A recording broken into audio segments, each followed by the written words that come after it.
બે મજૂરી કરે આખા મલકની માથે તપતા વેઠેતા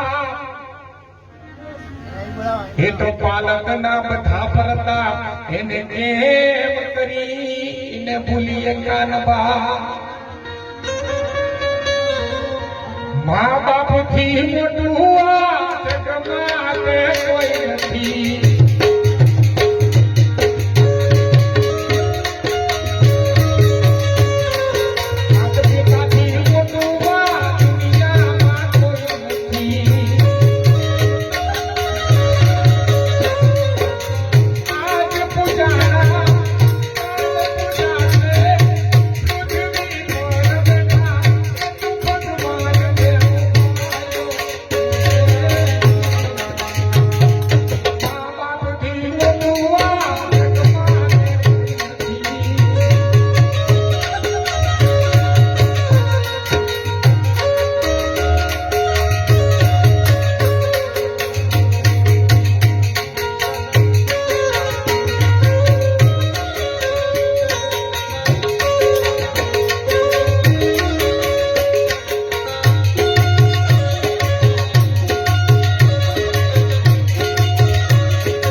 તમને કહેવા જઈ રહ્યો છું કે દુઃખના તડકામાં સુખની છાવ છે પડે પગ પાછા તો એ જ પૂરે હામ છે જ્યારે તમારા પગ પાછા પડતા હોય ને જ્યારે ધમાભાઈ જયારે તકલીફ પડે ને ત્યારે એમ કહેવાય છે કે ગંગાબાઈ એમ કે ધમા તું આગળ વધુ તારી પાછળ બેઠી એના સિવાય બીજું કોઈ ન કહી શકે મા બાપ સિવાય કોઈ ન કહી શકે અને ત્યારે માં કાળી મજૂરી કરવા જયારે તમે નાના હતા અને તમે જયારે બાળક હતા ને ત્યારે માં કાળી મજૂરી કરવા ખેતરમાં જતી ને ત્યારે હમણાના ડાળખે તમારી કોઈ વાત હતી ત્યાં કદાચ તમારા નસીબમાં તમે કદાચ ન જોયું હોય પણ મારી માવડીઓને પૂછો હમણાંની ડાળખી ઉપર કળકળતો બપોર તડકો હોય ચૈત્ર વૈશાખનો તડકો ધૂમધકતો તડકો મુઠ્ઠી ચાર નાખતાની હાય તડ તડ તડ તડ તડ તડ તડ તડ ધાણી ફૂટી જાય એટલું જ નહીં હરણના ઠોકરા ફાટી જાય એવી કાળજાર ગરમીની અંદર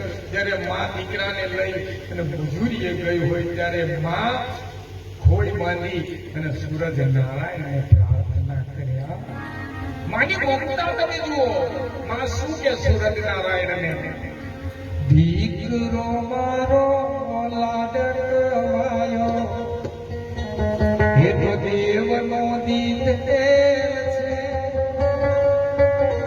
હે સૂરજ નારાયણ મારો દીકરો મેં કોઈમાં સુધરાયો છે તમારા દેવોનો દીધેલો છે દીકરો મારો લાડકવાયો એ તો દેવનો દીધેલ છે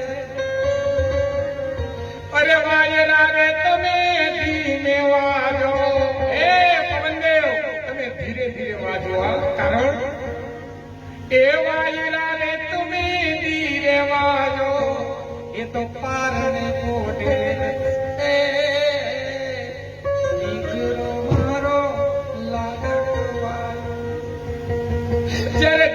દીકરીને જયારે ભીડ પડે કોઈ તકલીફ પડે ત્યારે કોઈ ડુંગરા વાળી કે કોઈ એવો આ જગત ની અંદર એવો કોઈ દેવ નથી કે જે એની વાર કરે એનો મા બાપ વાર કરે કે હે જ્યોત્સના તું આગળ વધ હું તારી પાછળ બેઠી છે હે દીકરી તું આગળ વધ હું તારી પાછળ બેઠો છું હે ધમા તું આગળ જા હું તારી પાછળ બેઠી છું એ માં કહી શકાય ત્યારે દુઃખના તડકામાં સુખની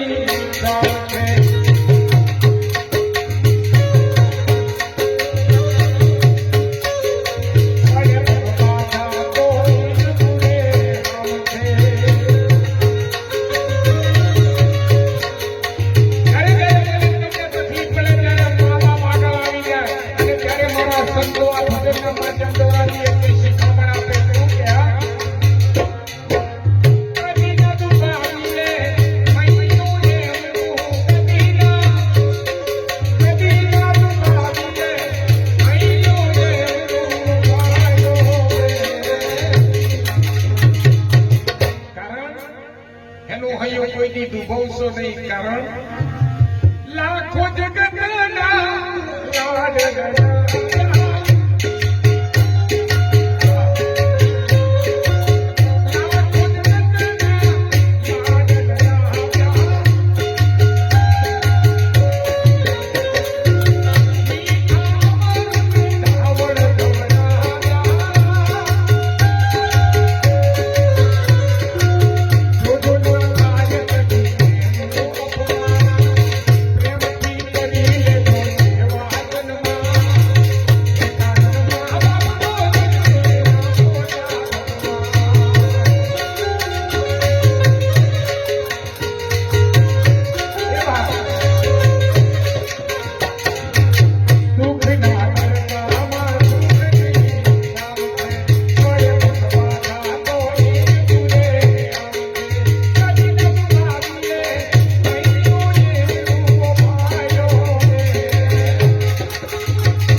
બીજી લીટીની અંદર કવિ એમ કહે છે કે મળે આશીષ તો બેડો એનો પાર છે.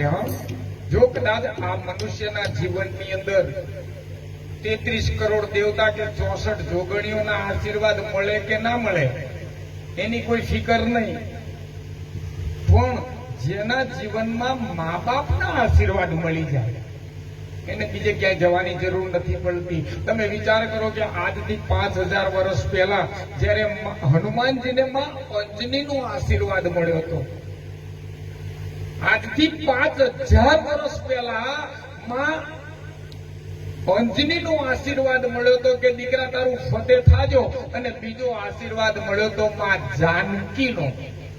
લંકાના બાગની અંદર માં જાનકીએ હનુમાનજીને આશીર્વાદ આપ્યો હતો. અષ્ટ સિદ્ધિ નવ નિધિ કે દાતા અસબર દિન જાનકી માતા. જેના જીવનમાં માં પ્રસન્ન થઈ જાય ને એને બીજે ક્યાંય જવાની જરૂર નથી પડતી, એને અષ્ટ સિદ્ધિ અને નવ નિધિ એના ચરણોની અંદર આવી જાય છે. અષ્ટ સિદ્ધિ નવ નિધિ કે દાતા અસબર દિન જાનકી માતા. રામ રસાયણ તુમરે પાસા. અને હે હનુમાન જાઓ તમે રઘુપતિ કે દાસા, કાયમ તમે રઘુપતિના દાસ બનીને રહેજો. આજે પણ જામગઢ જાંબુવાંત નીલ અંગદ સુગ્રીવ નરિયા, જુઓ જેને ભગવાન રામચંદ્રજીને જે વાનરોએ જે મદદ કરી હતી ને એમાંનો એકેય વાંદરો નથી પૂજાતો. હા, એકેય વાંદરો નથી પૂજાતો. જામગઢ જાંબુવાંત નીલ અંગદ સુગ્રીવ નરિયા, પણ જુઓ ને હજી લગ હનુમાન ઈ તો કાયમ બેઠો છે કાગડા. અને આ જે પેલો મકોનો ઓંદરો કહે છે ને, પેલો લાલ મોઢાવાળો, એ હોય કેવાય ઓંદરો, પણ એનું મોં લાલ કેમ અને આ ઓંદરોનું મોઢું કાળું કેમ? એ લાલ, એ મકાનો ઓંદરો જે માર ખાય છે ને, એ માર ખાવાનું કારણ એ કે લંકામ નહીં જઈલો એટલે. હા, લંકામ નહીં જઈલો અને સમુદ્રની એકમ કે તમને ખબર હોય તો કે હનુમાનજીએ પૂંછડું જયારે હરગાયું હતું ત્યારે આમ હાથ કાળા કરી મોઢા ચોપડી દીધા એટલે કામ બની જઈલો. હા, અને આજે મકોનો ઓંદરો એટલે તો કહે છે કે માર ખાય મદારી, માલ ખાય મદારી ને માર ખાય મોકળો ને માર જ ખાવાનો. હા, પણ જયારે જેના જીવનની અંદર મા બાપના આશીર્વાદ મળી જાય. એક મારે નાનકડી વાત કરવી છે 2 મિનિટની, કે માનો અને બાપનો આશીર્વાદની તાકાત કેટલી હોય છે. જતીન, બાપના આશીર્વાદમાં કેટલી તાકાત હોય છે. અને એક આશીર્વાદ એવો છે કે બાપના સિવાય કોઈ 33 કરોડ દેવતામાંનો પણ નથી આપી શકતો જે બાપ આશીર્વાદ આપે. કે જ્યારે દીકરી પરણીને સાસરે જતી હોય અહીંયાથી કટ કટ કટ કટ પગથિયાં ઉતરે, દીકરી પરણી જ્યારે ચોરીના 4 ફેરા પૂરા કરી અને એના પરણેતર સાથે આ ઘરના કટ કટ કટ પગથિયાં ઉતરી અને જ્યાં પોતાના પતિની સાથે પોતાના પ્રિયતમ સાથે જ્યારે એના સાસરે જતી હોય અને ત્યારે એમ કહેવાય છે કે અહીંયા ચોથા ઘરની માલિકા દીકરી વહી જાય ત્યારે એને વળાવવા માટે મામા માસી ફોઈ ફુવા હગા વાલા બધા જ જાય, એક બાપ નથી જતો.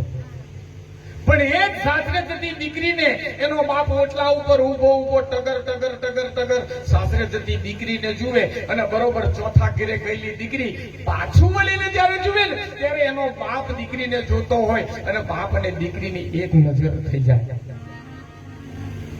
આપણે નોંધ નથી લેતા. જ્યારે જ્યારે આપણે લગ્નોમાં જઈએ ને ત્યારે આપણે ડીજે વાગતું હોય ત્યારે નાચવામાં મશગુલ હોય, કોઈ થોડી બબાલ થઈ હોય તો આપણે મશગુલ હોય, પણ જયારે કોઈ કાર્યક્રમ ચાલતા હોય ને આવા વિદાયના પ્રસંગ હોય ને તો આપણે એમાંની નોંધ નથી લેતા. આપણે નોંધ નથી લેતા કે શું ઘટનાઓ બનતી હોય આ જીવનની અંદર.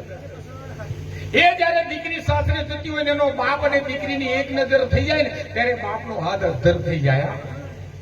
બાપ દીકરીને આવજો નથી કહેતો, દીકરીનો બાપ દીકરીને આવજો નથી કહેતો કે આવજો દીકરી. આપણે બધા નહીં કહેતા કે એ ફોઈ આવજો, માસી આવજો, મહા આવજો, એવું નહીં કહેતા. પણ જયારે બાપ હાથ ઊંચો કરે ને દીકરીને આવજો નથી કહેતો, પણ અંતરનો આશીર્વાદ આપે છે કે દીકરી તું તારા પ્રીતમ સાથે સાસરે જા બાપા, તારું રખવાડું માં સીતા કરશે. અને બે પંક્તિમાં કવિ શું સમજણ આપે, તને સાચવે સીતાસ્તી